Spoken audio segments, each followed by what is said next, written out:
2026-yilda nima bilan kontent olish yaxshiroq? Telefon yoki kamera? Albatta kamera. To'g'ri, telefon tezroq, oson, lekin kameraning sifati va unga to'lanadigan pul baribir boshqacha. Lekin savol tug'iladi. Qanaqa kamera? Sony FX30 bugungi obzorimizda 1 yillik o'zimga kelib chiqqan tajribam bo'yicha, ya'ni 1 yil mana shu kamerani ishlatib ko'rdim va shu kameraga obzor olishga qaror qildim.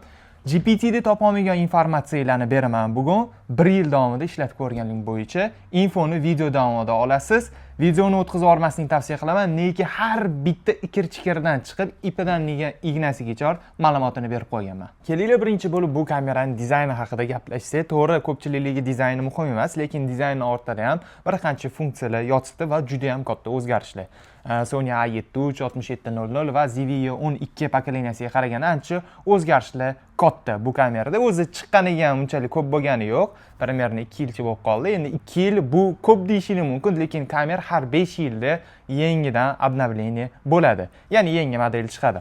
Xo'p, Sony FX30 kamerasini FX3 bilan solishtirsak, Hasan Husanning ikkalasi bir xil, farqlar bo'lmaydi. Endi farqi ichida material sborka va matritsasida. Dizayniga qaraganimizda Sony kompaniyasi fotoapparat emas, haqiqiy kinokamera qilganligidan dalolat berib turadi. Neki knopkalari juda ham ko'p, ko'rasizlar. Aynan shu knopkalar orqali siz 1, 2, 3 knopkalari orqali yoki boshqa tugmalari orqali o'zingizga ma'qul kelgan nastroykani kiritib qo'ysangiz bo'ladi. Masalan, bir knopkasini bossangiz ISO ga o'tadi. 2 knopkasini bossangiz, masalan, deylik, nastroyka o'tib ketadi. Xullas, shunaqa imkoniyatlarga ega. Undan tashqari Sony A73 yoki Xivio 10 kameralariga qaraganda buni tepa qismiga sizlar беспроводной mikrofonlarni simga ulamasdan turib, ya'ni mini jacksiz primoy ulasanglar bo'ladi. Hozir aynan o'zim ham Saramonic mikrofonni shu kabi video syomka qilyapman. Xo'p, keyingisi bunda endi HDMI vhodlari bor. Siz aytishingiz mumkin A73 yoki Xivio 10larda yo'qmi deb. Yo'q. A73larda bor, lekin micro HDMI tez iznosi bo'ladi va siz xohlagan kачество effektni bera olmaydi. O'zi HDMI porti nimaga kerak deganlar uchun HDMI portda siz kamerani monitorga yoki notebook, masalan, katta monitorlarga video передатчиклар chiqazmoqchi bo'lsangiz, aynan o'sha HDMI port sizga tezlik, FPS va kачествоni передача qilib berishga yordam beradi va micro HDMI lar tez buziladi. Bu HDMI qilingani haqiqiy professional kameralarga dalolat beradi. Keyingisi bu fleshka ikkita razion bilan jihozlangan, ya'ni bir vaqtda o'zida ikkita fleshka yozishingiz mumkin yoki bitta fleshka gnezdosiga foto, ikkinchisiga video qilib qo'ysangiz bo'ladi. A73larda yoki Xivio'larda faqatgina bitta fleshka qo'yishingiz mumkin. Undan tashqari bu fleshkalarni faqat CD emas, CF Express fleshkalarini ham podдержка qila oladi. Bu bilan nima demoqchiman? A73 va shunga o'xshash kameralarda CF Express fleshkalarini o'qimaydi. Bunda esa bu imkoniyat bor. Ko'pchiliklar Sony kamerasini tez qizib ketadi deb o'ylaydi. Ko'p modellar qizib ketadi, lekin bu model emas. Sony FX30 60 gradusli quyosh ostida ham eng katta yuqori kачествоda, ya'ni 4K 120 FPS 10 bitda yoza oladi. Bilamizki, nimaga men bu xarakteristikani aytolman? Sababi bunaqa xarakteristika, masalan, Sony A74 yoki 7S3 qo'ysangiz, to'chni qizib o'chib qoladi bunaqa issuvda, tim bo'lib bizani ob-havoda. Lekin FX30 qanaqa gradusda issuv bo'lishiga qaramasdan turib eng yuqori kачествоda olib bera oladi va buni eng katta jирный pluslardan bittasi va men o'zim nega olganimni ham asosiy sababi shu. Sababi katta YouTube videolar, ko'proq kontent olinadigan bo'lsa, Reels'larda juda ham cho'zilib ketsa videolar, boshqa kameralar o'chib qoladi, lekin bu sizlarga ishlab beradi. Kelinglar endi esa buni yuragiga o'tsak. Buni yuragiga APS, ya'ni crop kamera. Ko'plar aytadi, negativ ko'p. Full frame kamera bilan crop kameraning asosiy farqi, crop kamera qorong'i, ya'ni svet yaxshi bo'lmagan joylarda zerni shum bera oladi. Aslida ham bu narsa to'g'rimi? Aslida bu narsa to'g'ri, qisman agar siz noto'g'ri obyektiv taqsangiz. Ya'ni FX30 ga f4 va undan yuqori obyektiv taqsangiz, qorong'i kadrlarda zerni bera oladi. Lekin diafragmasi f2.8 va undan pastga, masalan 1.8, 1.2 obyektiv taqagan bo'lsangiz, qorong'i syomkalarda bu o'zini cho'tki his qiladi va hech qanaqa zerno shum bermaydi. Masalan, o'zim ham bu kamerada f1.8 va f2.8 li obyektivlar ishlataman. Modelini videoning tagida qoldirib ketamiz va bu o'zini qorong'ida ideal his qiladi. Tushunmaganlar uchun diafragma nima degani? Diafragma bu obyektivli shu joyki, unga svetni tushish foizini belgilab beradigan bitta obyektivli части. Demak, bundan kelib chiqadiki, Sony FX30 kameraga to'g'ri obyektiv tanlasangiz, hech qachon unga shum bermaydi va qorong'uda qiynalmaydi. Bu kamerani kачество syomkasi 4K 120 fps olib beradi. A7 ga qaraganda olib berish syomkasi 7 dan kuchliroq. Agar siz 7 4K 30 dan 4K 60 ga yoki 120 ga o'tkazmoqchi bo'lsangiz, 60 da crop kamera bo'lib qoladi. 7 full frame da 120 ga o'tkazsangiz, afsuski A7 4K 120 поддержка qilmaydi.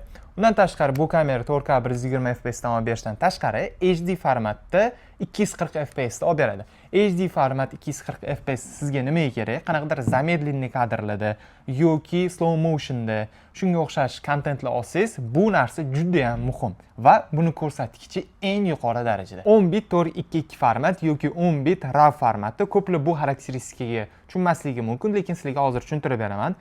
O'zi 8 bit, 10 bit, 12 bit bo'ladi. 8 bit o'zi вообще bit degani kameraga qabul qilinadigan ranglar informatsiyasi, ya'ni atrofdagi ranglarni informatsiya kabi yig'adi. A7 da mana shu ko'rsatkich 8 bit bo'ladi. Informatsiya ranglar to'g'risi kamroq. 10 bitda esa ranglar informatsiyasi ko'proq bo'ladi. Bu narsa o'zi nimaga kerak? O'zi yuqori bit qachon kerak bo'ladi? Qachonki siz bo'yamoqchi bo'lsangiz yoki вообще oddiy formatda olsangiz ham ranglarni ifodalab berish informatsiyasini o'ziga qancha ko'p yig'sa, shuncha kadringiz sochni, точный chiqadi. Va bu narsa ko'pincha log formatda ham yordam beradi. Bo'yashda kadrlar reskisini yo'qotmaydi. 10 bit bo'lsa, agar 8 bit bo'lsa, reskis ozgincha yo'qoladi. Ko'plar bu kamerani bo'yash uchun olmoqchi bo'lsa, ya'ni seriya formatda, S-Log formatida olmoqchi bo'lsa, bunda turli xil kodeklar bilan jihozlangan. Masalan, S-Log 3-avlod, S-Ceton va shunga o'xshash kodeklari bor. Ya'ni bemalol bo'yasanglar bo'ladi. Yana bitta funksiya bilan jihozlangan Double ISO. Ya'ni bu nastroyka sizga nima yordam beradi? Qorong'i kadrlarda shum beravermasdan ISOni ko'tarib chiqarishga. Ko'plar aytishi mumkin, bu nastroyka faqatgina FX3 kamerasida bor deb. Aslida FX3 kamerasi ham bor, lekin FX30 da ham bu narsa yo'q emas. Lekin faqat ko'rsatkichi FX3 da salgina balandroq. Double ISO bunda 8 dan 2500 gacha, FX3 da esa yuqori. Dinamik syomkalar juda ham ko'p olganlar qiziqishi mumkin. Bu kamerada stabilizatsiya bormi? Albatta 5 ta ISO stabilizatsiyasi bor matritsasida, lekin bu degani siz kamera tanlayotganingizda obyektiviga ahamiyat berishingiz kerak emas degani emas. Sababi obyektivda ham stabilizatsiya bo'ladi. Stabilizatsiyasiz obyektivli ham bo'ladi. Ya'ni faqatgina stabilizatsiyasi bor kamera olsangiz, unga oddiy obyektiv taqib qo'ygan bo'lsangiz, kadringiz o'ynab ketadigan bo'lib qolishi mumkin. Lekin bu degani stabilizatsiyasi bor kamera yoki stabilizatsiyasi bor obyektiv taqingiz degani stabilizatorsiz ishlatish kerak emas degani emas. Hozir sizlarga GPT bermagan informatsiyani beraman. Ya'ni FX3 kamerasi ham, FX30 kamerasi ham 6K kачествоda syomka qiladi. Lekin aytishingiz mumkin, nimaga unda 6K nastroyka diyor, 4K bor deb, sen noto'g'ri informatsiya berayotsan deyishingiz mumkin. Yo'q, aslida unaqa emas. Bu kameralar 6K da syomka qiladi, lekin oversampling orqali jimach qilib, buni 4K formatga o'tkazib beradi. Ko'p kameralar, masalan ZV-12, 6700, A7 bo'lsin, xullas любой kamera bo'lsin, pastki, bundan pastki modellari kачество syomkasi 4K da, 6K da olmaydi. Ular 4K da olib 4K da yetkazib beradi. Bunda 6K da olib 4K ga jimach qilganda informatsiya yanada ko'proq bo'ladi, ya'ni videolar yanada tiniq chiqadi degani. Yana ko'plar kamera olayotganda faqatgina matritsaga qarashadi, ya'ni crop kamera xillari juda ham ko'p. Masalan, crop kameralarni hozir men sizga 3 ta modelini aytaman. Birinchisi Sony FX30, ikkinchisi 6700, uchinchisi ZV-12. Yana boshqa modellari ham bor. Arzonroqni olishga harakat qilishadi. Masalan, ZV-12-avlodda olishadi, FX30 bilan solishtirib qarashadi. Ikkalasi ham crop kamera deyishligi mumkin, lekin crop kamerani ham ichida turlari, har xil chiplari, har xil protsessorlari bor. Aytganimdek, 6K da syomka qiladi, ZV-12 lar 4K da syomka qiladi. Undan tashqari yana protsessor обработкасida, videoni, skorostlarda hali juda ham katta farqlari bor. Shuning uchun kamera tanlayotganda faqatgina crop degani bo'ldi, hammasi croplar bir xil degani emas. Cropda protsessor, matritsalar, turli xil variantlar bor. Takже full frame kameralar ham xuddi shunaqa. FX3 bilan 703 full frame obyektivlari ham har xil. Как FX30 bilan ZV-12dagi. Aytishingiz mumkin, tushunli 1,5 yil davomida bu kamerani ishlatibsiz, lekin bu kameraga qanaqa obyektiv taqdingiz deganligi uchun 1,5 yil davomida men Tamron 1770 obyektivini va Sony'ni 85 tali f1.8 li obyektivlardan foydalandim. 1.8 ni ko'rsatolmayman, lekin hozir aynan o'sha obyektiv orqali syomka qilyapti. Aytish esdan chiqdi. O'zi videoni boshidan beri Sony FX30 kamerasiga syomka qilib kelyapmiz. Xo'p, nimaga men aynan Tamron 1770 obyektivini tanladim? Asosiy sabablardan biri Tamron 1770 diafragmasi 208 bo'ladi. Ko'plar aytishi mumkin, diafragma faqatgina o'sha qorong'u syomkalarda zerno bera olmasligi uchun, tiniqroq berish uchun foyda beradi. Yo'q, aslida faqatgina bu emas. Diafragma undan tashqari, zerno berishdan tashqari odam orqa fonini yuvib berishga ham ahamiyati juda ham katta. Ya'ni portretli syomkalarda aynan shu diafragmasi fondan odamni ajratib berish yoki produktni ajratib berish uchun juda ham kerak bo'ladi. Qancha diafragma soni past bo'lsa, shuncha orqani obyektiv zo'r yuvib beradi. Shuning uchun ham men Tamron 1770 obyektivini tanlaganman. Undan tashqari faqatgina bu emas, sababi 3-chi sababi ham bor. Birinchisi o'sha aytganimdek qorong'ularda syomka qilishga, ikkinchisi orqani yaxshi yuvib berishga va uchinchisi bu obyektivni tanlaganim sababi crop full frame ga qaraganda kadrni ozgincha zujma chiqib qo'yadi. Ya'ni soddaroq aytsam 1x dan примерно 1,5x ga yaqinlashtirib qo'yadi. Bu esa obyomli syomka qilishda ozgincha meshet qiladi. Bilamiz, telefonni ham agar obyomli syomka olmoqchi bo'lsak, bitta 0.5 ga o'tkazib qo'yamiz. Va bu obyektiv asosiy tanlagan sababi ham shu.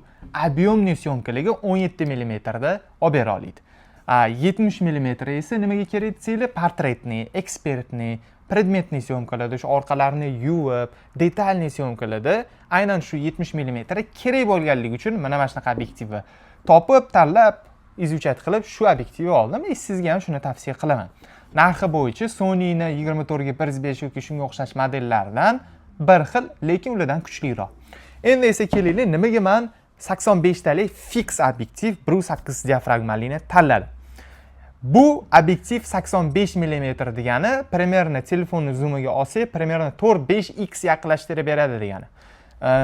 Bilamiz, mana shu modelli syomkaga, mana shu ekspertli syomkalarga orqani juda ham tiniq yuvib berish kerak va detalizatsiyasi, tinuvligi, kontrastnislari kuchli bo'lishi kerak. Fix obyektivlarga bu jihatlama hech qaysi obyektiv yeta olmaydi. $1600 Sony'ni 24-70 obyektivini olsangiz ham bunaqa detalizatsiya chiqarib bera olmaydi fix bo'lganning hisobiga. Fix obyektivlar har doim oddiy zoom obyektivlardan kuchli bo'lib kelgan. Va shuning uchun ham hozir o'zim aynan 85 mm li f1.8 dan foydalanyapman. Agar ikkala obyektivni solishtiradigan bo'lsam, f1.8 bu orqa fonni yaxshiroq yuvib beradi bunga qaragandan ko'ra. Va bu obyektiv qorong'uda bunga qaragandan ko'ra o'zini yaxshi his qiladi. Lekin ko'pchiliklar birdaniga bo'ldi, Sony f1.8 85 mm ni olaman deyshadi. Bu xato. Sababi har xil joylarda ham bu obyektivni ishlata olmaysiz. Nega 5x sizga har doim ham kerak bo'lmaydi. Agar ekspertni syomka qilgan bo'lsangiz yoki modelni syomka qilgan bo'lsangiz yoki xullas shunga o'xshash kontentni qilgan bo'lsangiz oling. Lekin uni yoniga Tamron ham olishingiz kerak yoki boshqa obyektiv. Sababi sizga obyomli kadrlar kerak bo'lishi mumkin yoki примерно 2x kerak bo'lishi mumkin, balki 3x kerak bo'lishi mumkin va shu holatda sizga bu obyektiv yordam beradi. Va shuning uchun ham men o'zim mana shu obyektivdan ikkalasidan foydalanaman. Yaqinda 3-chi obyektiv to'g'risida xarid qilishni o'ylayapman. Uni ham sizlarga videosini chiqazaman. Endi kelaylik, nimaga aynan men bu kamerani tanlaganligimni aytaman. Bozorni 1,5 yil oldin ko'rib chiqqaningiz, qaysi kameralar bor, qaysi kameraga pulim yetadi. Masalan, oldim Sony A73 ga pulim yetadi, Sony A74 ga pulim yetadi. Endi u yog'i уже 7S3, FX3 ga уже pulim yetmasdi. Lekin bunaqa obyektivlarni olsam уже qimmat bo'lib ketadi. Va solishtirishni boshladim. Sony A73, 74 va FX30. Qaysi biri kuchliroq? Qarasam 73 bilan 74 quyoshda, aynan bizning ob-havoda o'chib qoladi. Даже ko'chada olmasangiz ham, ichkarida oladigan bo'lsangiz ham 4K 60 yoki 30 da olib beradigan bo'lsa, 73 bilan 74 qizib o'chib qoladi, perigraf bera oladi. Va bu narsa menga juda ham noqulaylik tug'diradi video kontentlarini, shuning uchun ham FX30 tanladim. Bu birinchi sababi. Ikkinchi sababi, qaradim, A7 lar bilan 7 lar 4K 120 fps olib bera olmaydi va HD'da 240 fps olib bera olmas ekan. Bu juda ham bitta katta minus, sababi kontentlarim juda ham idealniy chiqishi kerak va ikkinchi sababi aynan shuning uchun tanladim. A7 bilan 7 maksimum 7 4K 30 da full frame da olib beradi, A7 esa maksimum 4K 60 da olib bera oladi full frame da. Uje u yog'i bo'lsa crop bo'lib ketib qoladi, lekin A7 crop da ham 4K 120 olib bera olmaydi. Xullas, 3-sababiga o'tsak, bu kamerani tanlaganim birinchisi okidnoy ekran. Ya'ni monitorni o'zimga xohlaganimdek kontrol qilsam bo'ladi. 7.3 da buni imkoniyati yo'q, juda ham ishlash qiyin 7.3 bilan. 7 da lekin mana shunaqa okidnoy ekrani bor, lekin menga boshqa xarakteristikalarga qaraganda, ya'ni 1.2.3 ga qaraganda FX30 ko'proq yoqdi. Xo'p, keyingisiga o'tirgan bo'lsak, bu bo'yashligi syomkalarni qulayroq. 7.3 bilan 7.4 ga qaraganda aytganimdek, bularda kodeklar ko'proq. Log formatlarda syomka qilish 3-pokoleniyasi, endi bunaqa kodeklar 7.3 bilan 7.4 da yo'q. Itigo meni eng o'ylantirgan holat crop matritsa tanlayman, full frame. Full frame tanlasam xohlagan kачествоni bermayapti, ya'ni 4K 30, 4K 60. Crop esa 4K 120 beradi. Hammaning stereotipi shu ediki, men ham shu stereotipga tushib qoldim, что crop kamera zerno shum beraveradi qorong'u syomkalarda, lekin to'g'ri obyektiv tanlasam, yaxshilab o'rganib chiqib, zerno shum bermas ekan. Shuning uchun ham crop matritsani tanladim va haligacha shu kameradan foydalanib kelyapman. Sizlarga ham shu narsani tavsiya qilaman. O'zim ishlatayotgan narsam o'zimga yoqdi. O'zimga ravo ko'rgan narsalarni sizlarga ham ravo ko'rdim. Ravo ko'rgan joyim esa Unicell.uz do'konidan o'zim uchun xarid qilgan edim. Sizlar ham ushbu do'kondan 1 yillik kafolati bilan Sony FX30 kamerasini va shunga o'xshash obyektivlarni xarid qilsanglar bo'ladi. Agar do'konimizga kelsanglar, sizlarga chin dildan o'zimga ravo ko'rgan narsalarni tavsiya qilib, sborka qilib beramiz 1 yillik kafolati bilan. Sizlarni do'konlaringizda kutib qolamiz. Kanalimizga obuna bo'lishni unutmang. Hammaga rahmat.